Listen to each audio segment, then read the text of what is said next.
Bapak Ibu. Sahabat Shalom, Bapak Yahweh memberkati saudara sekalian. Pada pagi hari ini, saya akan ajak saudara untuk bersama-sama merenungkan firman Tuhan yang saya beri tema generasi yang sangat jahat yang ada di zaman Noah. Untuk itu kita akan lihat ayatnya terlebih dahulu, Bapak Ibu. Mari kita buka kitab suci kita. Bagi saudara yang membawa kitab suci bisa dibukanya, saya akan membacakan untuk saudara. Demikianlah bunyinya. Dan sebagaimana yang terjadi pada zaman Noah, demikian pula akan terjadi pada hari-hari anak manusia. Mereka makan dan minum, mengawini dan dikawini, sampai waktu Noah masuk ke dalam bahtera, dan air bah melanda dan membinasakan segala sesuatu. Sampai di sini pembacaan kitab suci kita. Bapak Ibu yang terkasih, kalau kita melihat gambar ini, saya cukup ngeri ya kalau lihat ini, saudara. Saudara bisa bayangkan, ini bukan lautan, tetapi betul-betul seluruh dunia ditenggelamkan habis, sehingga tidak ada satu manusia pun yang tersisa. Air bah ini adalah merupakan murka Bapa Yahweh untuk membinasakan umat manusia. Nah, saya akan mengajak saudara untuk melihat tentang misteri Noah ini dalam sudut pandang Ibrani. Saya akan sampaikan ini pelan-pelan. Saya berharap saudara bisa memahaminya dengan baik. Noah itu berasal dari kata menuha. Itu di situ ditulis ya dengan huruf Ibrani mem, nun, waw, het, dan he. Menuha yang memiliki arti istirahat atau kenyamanan. Noah juga memiliki arti kehidupan yang baru. Kalau saudara melihat nun, ya huruf nun, itu simbolnya adalah kecambah, ya sesuatu benih yang mulai bertumbuh. Ya. Begitu juga dengan kata menahem. Menahem itu ditulis dengan mem, nun, het, dan mem. Ya. Memiliki arti penghibur yang membawa kenyamanan. Di dalam porsi Torah, nah ini saya ajak saudara untuk berpikir dengan gaya berpikir orang Ibrani. Dalam porsi Torah, para rabi Israel itu memberitahu kita bahwa kita bertemu dengan sosok Mesias yang bernama Noah. Apa yang dimaksud Mesias? Mesias itu adalah penyelamat. Pada zaman Noah, itu kejahatan manusia sangat marak sekali. Dan kasih Bapa Yahweh yang begitu sempurna, Dia mencoba untuk menyelamatkan manusia yang ada pada generasinya. Tetapi sangat disayangkan bahwa orang-orang pada generasi zaman Noah itu menolak total kebenaran. Padahal Noah di dalam memberitakan kebenaran, memberitakan kabar baik. Saya menyebut kabar baik itu adalah Injil. Ya, Injil itu artinya kabar baik. Memberitakan Injil, memberitakan kabar baik, itu tidak tanggung-tanggung. Selama 120 tahun lamanya, saudara. itu bukan waktu yang pendek. Umur kita saja paling-paling bisa kuat 80, 90 sudah game over. Tetapi Noah 120 tahun itu hanya memberitakan keselamatan, kebenaran. Tetapi sayang sekali apa yang disampaikan Noah itu tidak digubris, enggak dianggap, saudara. Nah, sekarang kita akan melihat dari pola yang sama, yaitu kalimat eleh toldot Noah. Ya, kalau saudara lihat, nah ini ya tulisan ini, eleh toldot Noah. Ini dari sini ya, eleh toldot Noah. Ya, alef, lamet, he, tau, waw, lamet, dalet, tau, dan nun serta het. Itu eleh toldot Noah. Nah, Noah, kalau kita lihat ya, kita nggak usah baca yang bawahnya. Pola Ibrani itu mengatakan Noah adalah permulaan kehidupan baru. Dan nama Noah itu memiliki angka gematria 58. Dan angka ini sama dengan kalimat yimah, ditulis yod, mem, dan het. Artinya dihapus. Wow, ngeri sekali saudara. Apa kaitannya antara nama Noah dan kalimat dihapus itu? Apa artinya? Sedangkan kalau saudara melihat ada kaitannya dengan nama yang dihapus itu. Ya. Nama yang dihapus itu dalam teks Ibrani itu yod, shin, waw. Enggak ada ayinnya. Sekali lagi, yod, shin, waw. Tidak ada ayin. Kalau ada ayin berarti Yeshua. Tetapi sekarang ayinnya hilang, saudara. Artinya apa? Yod, shin, waw. Itu artinya dihapus namanya dan kenangannya. Apa yang dihapus, saudara?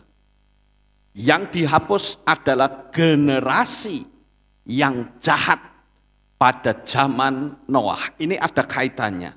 Nah sekarang kalau kita perhatikan kata Yod Shinwo dan Yod Shinwo Ayin yang adalah Yeshua yang terdiri dari 4 huruf, maka jika hilang huruf Ayin atau mata, artinya dihapus dari pemandangan mata Tuhan.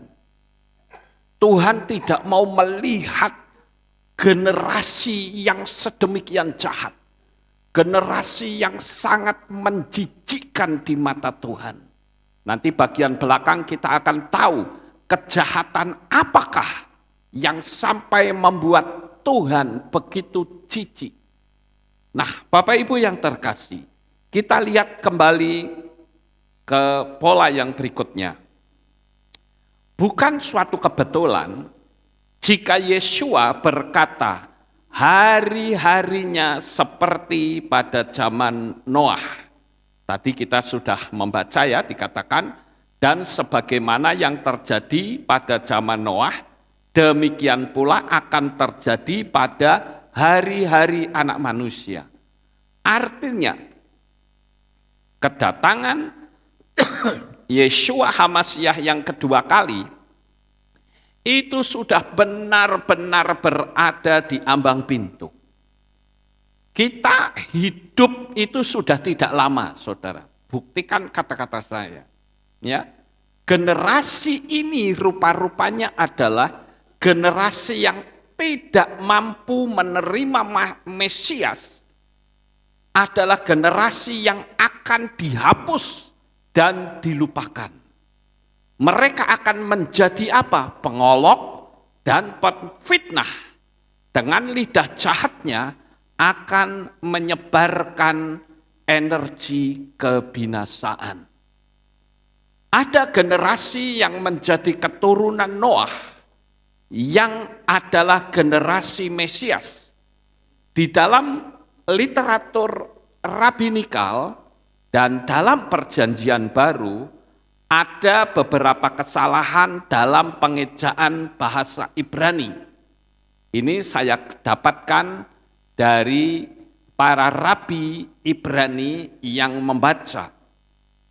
Dan kita harus memahami bahwa setiap kali ada huruf yang hilang atau salah mengeja dalam sebuah kata, pasti ada tujuan di baliknya.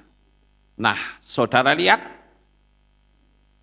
kalau saudara lihat di sana, di yang warna putih itu dibaca dengan tol Noah. Nah, kalimat ini kehilangan huruf waw. Karena seharusnya yang merah, ya, tau, waw, lamet, dalet, waw, dan tau. Harusnya begitu.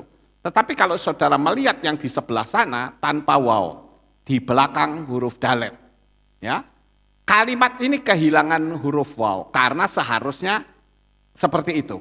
Adalah huruf yang terkait dengan nama Eliyahu. Artinya itu akan menjadi waktu di mana Elia akan datang. Waktu sebelum penebusan dunia sepenuhnya, ketika dunia masih rusak. Dari Kejadian 2 sampai kitab Rut, setiap kata generasi disebutkan huruf waw-nya selalu hilang. Artinya dunia dalam keadaan rusak. Perhatikan ketika Noah muncul, dia adalah sosok Mesias. Sekali lagi, sosok Mesias di sini adalah penyelamat bagi generasinya. Tetapi sekali lagi, generasi itu menolak penyelamatan, sehingga penyelamatan itu dibagikan kepada binatang-binatang. Nah, sekarang kita lanjut, saudara. Perhatikan ketika Noah muncul, dia adalah sosok Mesias, dia muncul di dunia yang rusak. Sekali lagi, Noah muncul di dunia yang rusak. Jadi kata generasi yang salah eja, ini menurut para rabi, itu bukan satu-satunya bagian yang salah eja. Artinya ada beberapa, setiap ketemu kata toldot. Kemudian dikatakan bahwa dia hidup benar di generasinya. Siapakah yang disebut hidup benar di generasinya, Bapak Ibu? Noah, betul sekali. Noah. Nah, kata generasi di sini adalah kata bedorotaf. Ya, perhatikan kata bedorotaf. Seharusnya midorotaf. Jadi bukan bet huruf depannya, tetapi mem. Nah, saudara lihat di situ. Yang atas itu huruf awalnya adalah bet, bedorotaf. Yang bawah medorotaf.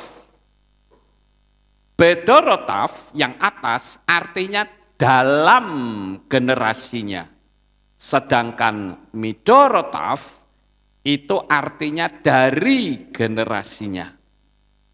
Jika saudara mengatakan midorotaf, itu mengacu pada di dalam generasinya. Tetapi ketika dikatakan bedorotaf, itu adalah generasi di mana dia atau Noah itu berada. Dia ada di generasi ini, dan kata bedorotaf di sini juga salah eja, yaitu tidak ada huruf waw-nya. Pertanyaannya adalah, mengapa kata generasi bisa salah eja? Dan para rabi Israel memberitahu kepada kita, karena generasi saat itu dalam keadaan defisit spiritual atau kekurangan roh. Dan kata Mesias itu pun hilang huruf waw. Ya, artinya kekurangan roh Mesias. Hilang huruf wawnya. Nah, kapan Mesias akan muncul di dunia ini? Yaitu ketika defisit spiritual di sekitar kita sangat besar. Itu sebabnya huruf waw tidak ada, baik di Dorotaf dan juga di generasi Elia belum kembali dan dibangkitkan. Dan itulah sebabnya Noah dikenal sebagai Mesias yang menderita.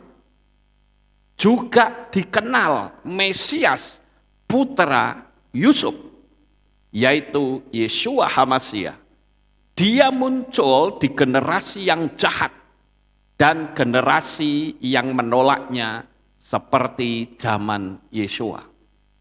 Tadi awal kita sudah membaca bahwa masa-masa kedatangan Yeshua untuk yang kedua kali, generasinya akan sama dengan generasi zaman Noah. Kalau saudara perhatikan di situ ada sebuah gambar di mana Noah itu sedang memberitahukan tentang keselamatan. Noah dalam memberitahukan keselamatan, dia tidak cuma di rumah loh. Dia pergi kemana-mana, dia cerita. Sementara begitu nanti selesai, dia bikin bahtera lagi. Terus antara memberitakan dan bikin bahtera. Tetapi sangat disayangkan sekali, orang-orang justru mencemooh. Orang-orang justru mentertawakan. Orang-orang justru menganggap Noah itu gila. Mosok bikin bahtera kok di atas gunung, yang bener aja. Dipikir secara logika itu sudah tidak masuk akal. Kalau kita pikir bener nggak sih pikiran orang-orang itu, saudara? Bener.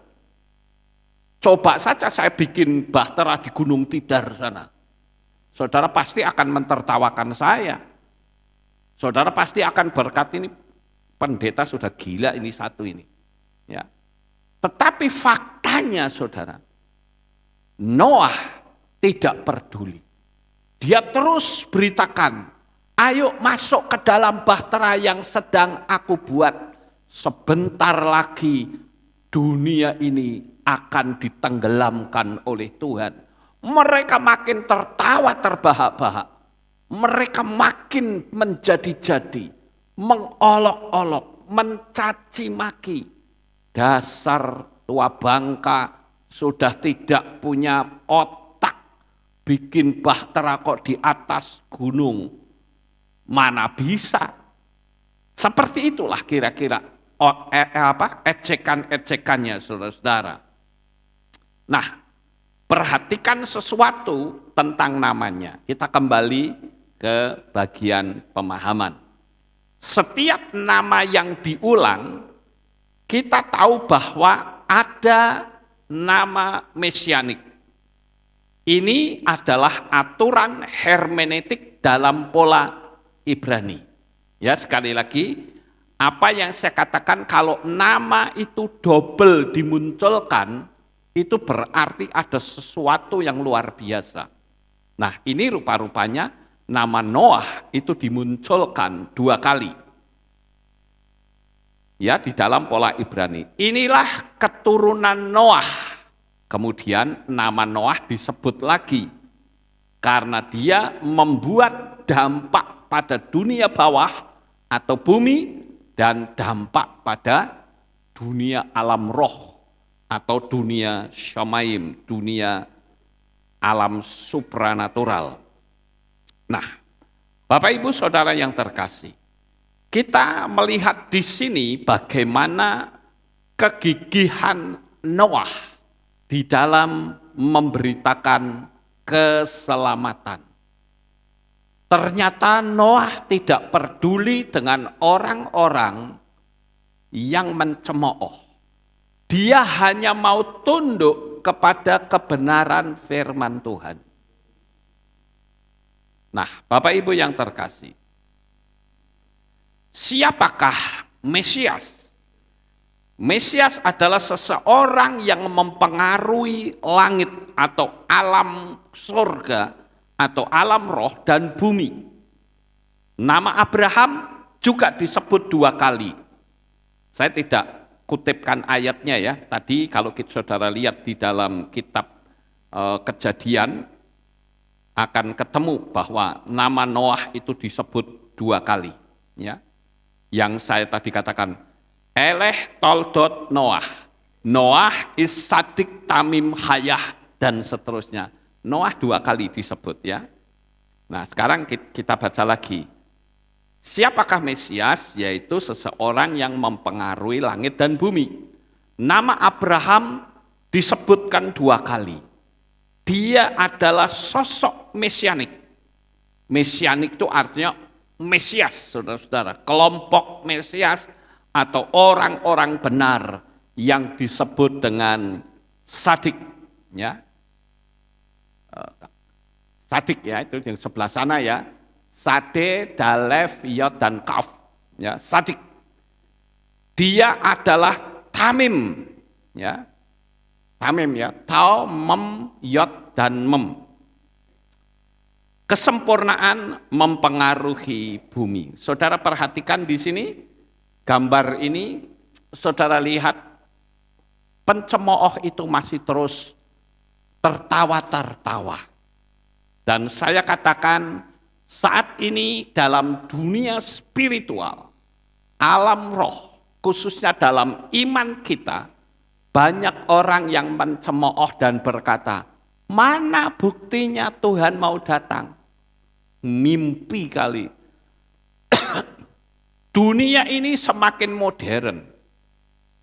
Semua mau diteknologikan. Termasuk tubuh manusia juga diteknologikan. Nggak usah bicara masalah kedatangan Tuhan. Jadi orang yang berbicara kedatangan Tuhan akan diolok, akan dicaci maki. Ya. Tapi kita harus terus memberitakan, karena saya beritahu waktu kita di dunia sudah tidak lama lagi. Sekarang saudara perhatikan kata tamim dan sadik. Tamim itu artinya sempurna. Ya. Sedangkan sadik itu artinya benar. Nah, Noah yang disebut 2 kali itu artinya adalah kesempurnaan dan kebenaran. Makanya kitab suci mengatakan bahwa Noah itu adalah satu-satunya orang yang hidup benar di zaman itu. Dan Noah itu rupa-rupanya memberitakan kebenaran kepada keluarganya. Dan saya bersyukur bahwa keluarga Noah ternyata mau mendengar. Kalau kita lihat di dalam kitab suci kita, hanya ada 8 orang saja yang mau terima. Saudara bayangkan, kenapa sih kok 8? Apakah itu apakah itu suatu kebetulan? Saya yakin tidak, saudara. Rupa-rupanya keselamatan itu bicara tentang angka 8. Kalau saudara perhatikan 8 itu adalah huruf Chet ya, Alef, Bet, Gimel, Dalet, He, Waw, Zayin, Chet, 8. Chet itu artinya kehidupan yang kekal.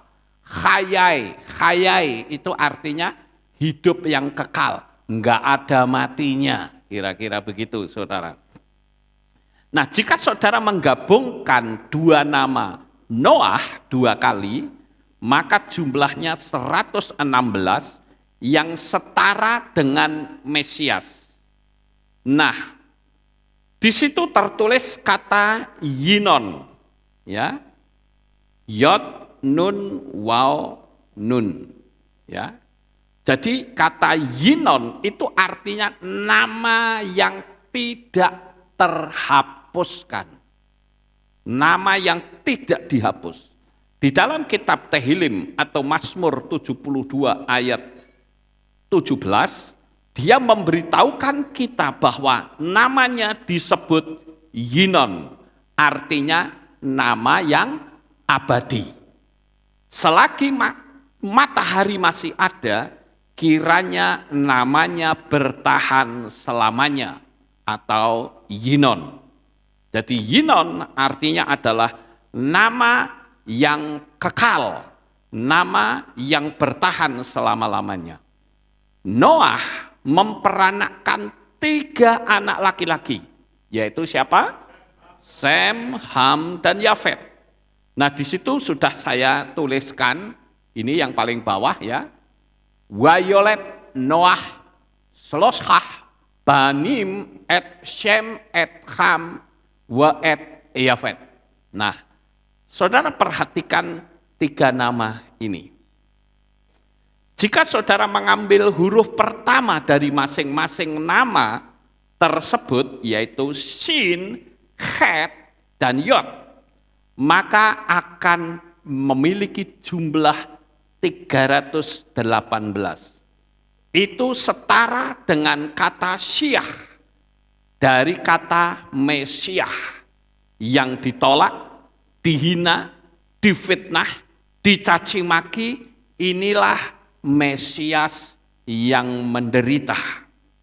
Ya. Jadi generasi akhir zaman ini akan muncul sebuah generasi yang kedua. Kejahatan yang kedua. Sebuah generasi pertamanya adalah generasi yang melakukan pembunuhan. Ingat, pada zaman Noah itu sudah muncul para raksasa. Ya, saya sudah pernah menceritakan, bukan? Para raksasa inilah kejahatan pertama, yaitu raksasa berusaha untuk membunuhi manusia. Nah, sekarang pun sedang terjadi, Bapak Ibu. Si raksasa bermata 1 itu yang berusaha untuk mengubah DNA manusia. Dan cilakanya lagi, gereja-gereja di Indonesia malah mendukung si raksasa mata 1 itu. Ya, kita lanjut. Sekarang yang menjadi pertanyaan, bisa enggak pencemooh itu muncul dari pengagung Bapa Yahweh? Bisa? Bisa, dan itu yang disebut dengan generasi yang tidak kudus. Ya, mungkin bisa saja dia melakukan perjamuan kudus setiap jam, setiap waktu, tapi tidak kudus, saudara. Kenapa? Karena menjadi pencemooh. Ya. Nah, saya katakan bahwa orang-orang yang melakukan cemoohan ini itu juga bisa dari orang-orang yang percaya kepada Bapa Yahweh. Di dalam kitab Bereshit atau kitab Kejadian pasal 21 ayat 9 itu membuktikan bahwa ada seseorang yang sangat jahat sekali, sekalipun dia adalah pengagung Bapa Yahweh. Siapakah dia? Tidak lain adalah Ismail, ya, bukan Nimrod tapi Ismail. Kalau Nimrod memang dia anti Bapa Yahweh, ya, itu jelas. Tapi Ismail itu anaknya Abraham. Ismail itu menyembah Bapa Yahweh enggak? Menyembah, ya. Anaknya Hagar, tetapi dia pencemooh. Di dalam kitab Bereshit atau Kejadian 21 ayat 9 dikatakan, and Sarah saw the son of Hagar, the Egyptian, which he had born unto Abraham, mocking. Saudara perhatikan kata mocking. Di dalam bahasa Indonesia dikatakan Dan Sarah melihat Hagar, orang Mesir yang telah melahirkan bagi Abraham sedang mengolok-olok. Ini generasi yang sangat jahat.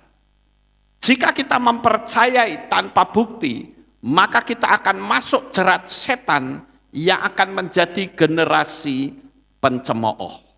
Saya menganjurkan bertobatlah sebelum pintu anugerah ditutup. Karena jikalau pintu anugerah ditutup, maka penyesalan seumur hidup. Saling menyalahkan, tapi semuanya sudah terlambat. Nah, Bapak Ibu yang terkasih, kalau kita perhatikan di sini, ya, generasi ini disebut, saya menyebutnya dengan generation of scorner, destroyed, ya, generasi pencemooh, generasi pengolok itu dimusnahkan, dihancurkan. Jadi Bapak Ibu, kita kembali lagi ke pola yang tadi sudah kita baca.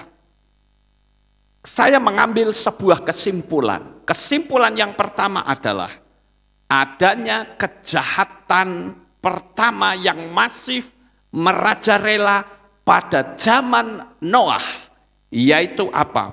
Pembunuhan manusia melalui para raksasa si mata satu kalau sekarang. Kalau zaman dulu itu adalah munculnya 200 malaikat gerombolannya Semiasa. Dia adalah termasuk watcher angel atau malaikat pengawas. Tetapi karena melihat orang-orang ini cantik-cantik, maka dia menyetubuhi sehingga muncullah generasi yang DNA-nya berubah. Di zaman sekarang sedang terjadi generasi yang sangat jahat ini, mereka berusaha untuk mengubahnya. DNA manusia itu adalah DNA-nya persis dengan nama Yahweh. Tetapi akan diubah sehingga menjadi DNA sintetis, Bapak Ibu, yang dikenal dengan mRNA. Nah, dari sini mengubah DNA itu akan dihapus dari muka bumi ini. Makanya saya katakan, siapapun yang sudah terkena racun maut dari si mata satu, bertobat, katakan, Tuhan aku nggak ngerti, aku minta ampun. Makanya firman Tuhan yang ada dalam kitab Gilyahna atau kitab Wahyu digenapi dengan sebuah kalimat, tidak bisa membeli dan menjual kecuali menerima tanda bilangan binatang itu. 666. Itulah yang akan tertinggal, saudara. Makanya saya katakan, engkau ingin ikut rapture, bertobat. Karena masih ada kesempatan bagi saudara yang sudah terkena racun mautnya. Tidak ada cara lain kecuali saudara harus bertobat, terima Bapa Yahweh, terima baptisan pembaharuan, dan jangan pernah mau menerima tanda bilangan binatang itu. Saya katakan, pengampunan Bapa Yahweh masih terjadi dalam dunia ini. Tetapi kalau tidak mau, ya risiko tanggung sendiri, saudara. Makanya saya katakan, lakukan balas dendam kepada Tuhan. Tinggalkan nama Arab Yunani, saudara. Ya. Kalau saudara mungkin sekarang berkata, oh ini sekarang sudah tenang. Ya karena saudara lihatnya tenangnya.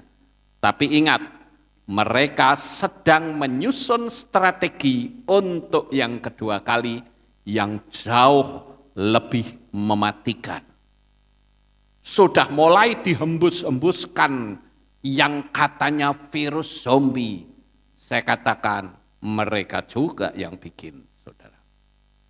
Nah, Bapak Ibu yang terkasih, jangan dikira mereka itu sedang tenang-tenang. Mereka menganggap gelombang pertama sedikit mengalami kegagalan. Tapi gelombang kedua diharapkan racun mautnya akan bisa mengena ke seluruh dunia ini. Hati-hati, saudara. Sekarang kejahatan yang kedua. Seperti yang tadi saya katakan, kejahatan kedua adalah generasi pencemooh.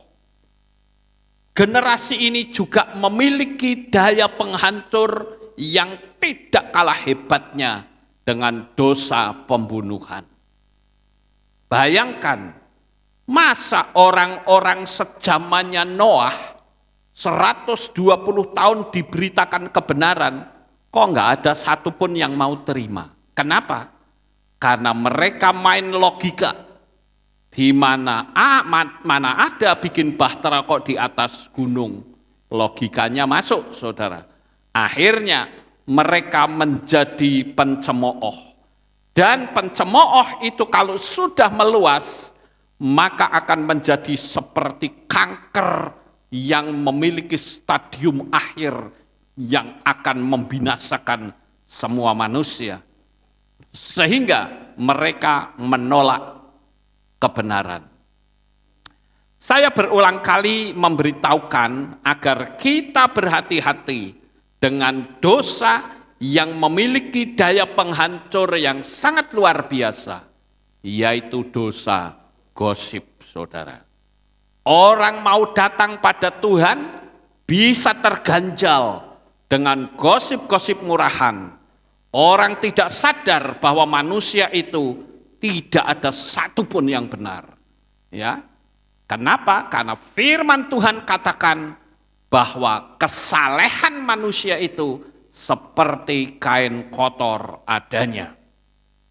Jadi, yang tadi saya sebut adalah generasi pencemooh itu sekarang mulai merambah masuk dalam dunia pengagung Bapa Yahweh.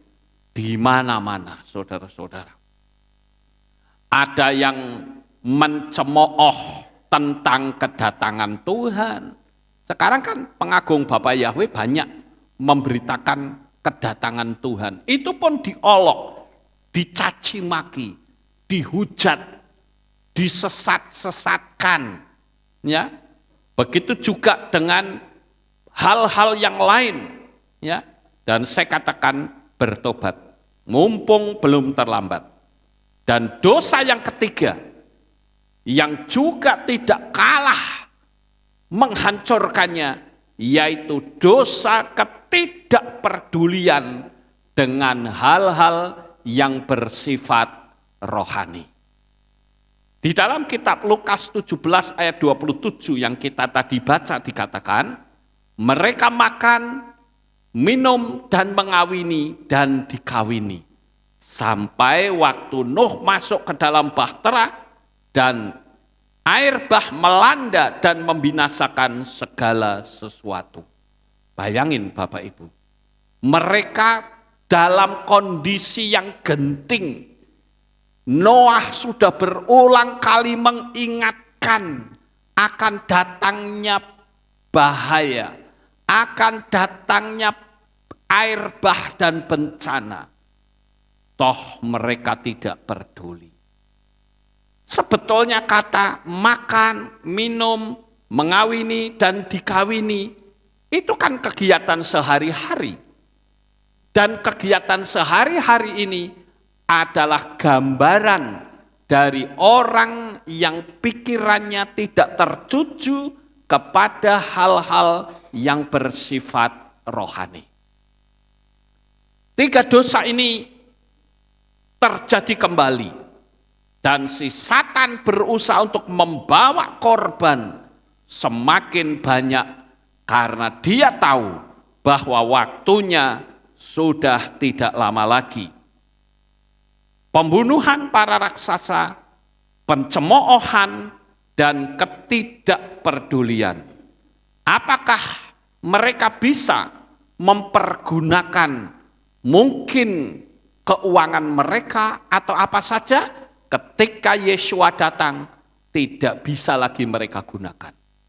Sekarang banyak orang mengingat kondisi keadaan dunia yang semakin sulit dalam keuangan. Orang tidak lagi peduli dengan orang lain. Bahkan sekarang ini muncul lagi pemberitaan yang mengatakan perpuluhan tidak perlu.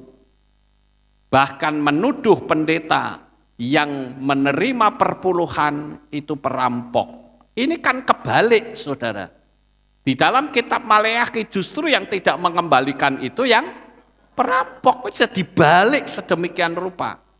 Ya, ini mengerikan sekali. Karena apa? Karena zaman akhir orang tidak menyadari 3 dosa besar ini sedang merambah kemana-mana. Oleh karena itu kita mesti berhati-hati agar kita waspada. Masa-masa kedatangan Tuhan sudah hampir. Ayo kita perkuat hubungan kita dengan Tuhan. Abaikan hal-hal yang bisa membuat energi negatif menguasai hidup kita. Yang penting kita sungguh-sungguh dengan Tuhan. Buktikan bahwa kelak saat kedatangan Tuhan yang kedua kali, kita akan menyongsong Tuhan di awan-awan yang permai. Waktu yang sudah tidak lama, pergunakan dengan sebaik-baiknya.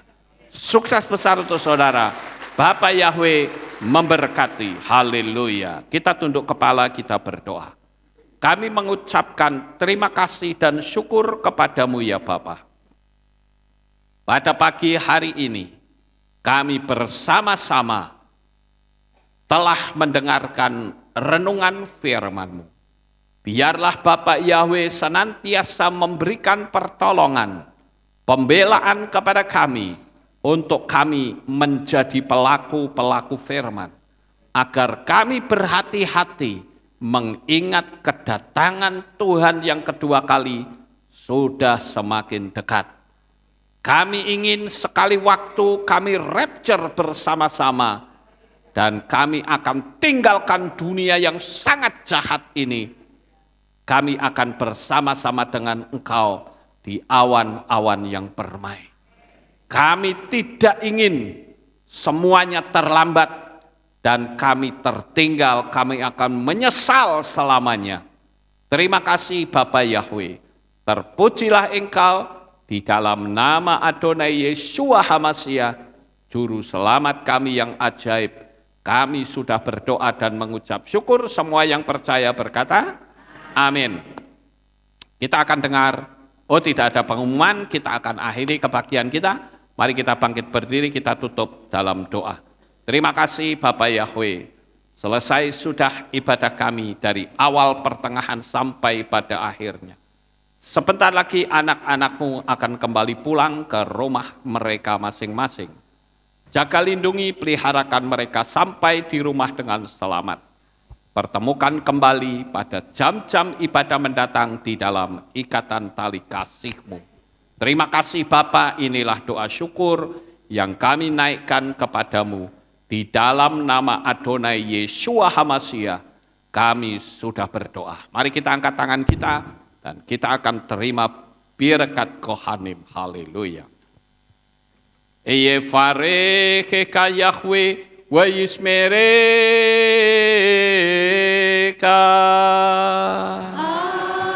Amin. Ken yehi rotso. Yair Yahweh panau eleka. Vihuneka.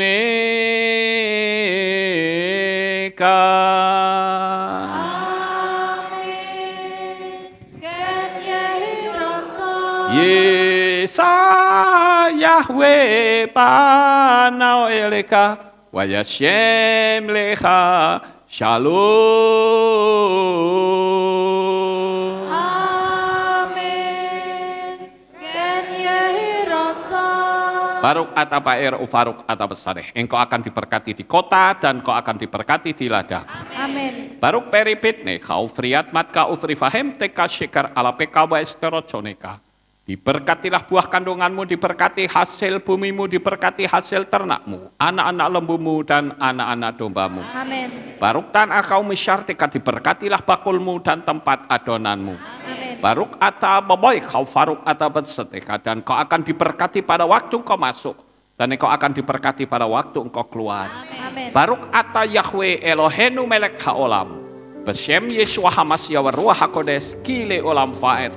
Kami sudah berdoa dan mengucap syukur. Haleluya.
Memberkati. Pujilah Bapa Yahweh yang Maha Kuasa. Terima kasih atas kehadiran Bapak Ibu Saudara sekalian dalam ibadah bersama kami di Kehilat Alef Tau Magelang. Doa saya Bapa Yahweh memberkati dengan kesehatan yang sempurna, damai sejahtera dan berkat materi yang semakin melimpah. Kami menunggu kembali kehadiran Bapak Ibu Saudara sekalian pada jam yang tersedia. Hari Sabat jam 5 pagi, hari Minggu jam 6 pagi, hari Rabu jam 6 sore. Siap sedialah sebagai mempelai Hamasya untuk menyambut kehadiran mempelai pria kita yaitu Adonai Yeshua Hamasya di awan-awan yang permai. Amen lehitraot. Shalom, sampai jumpa kembali.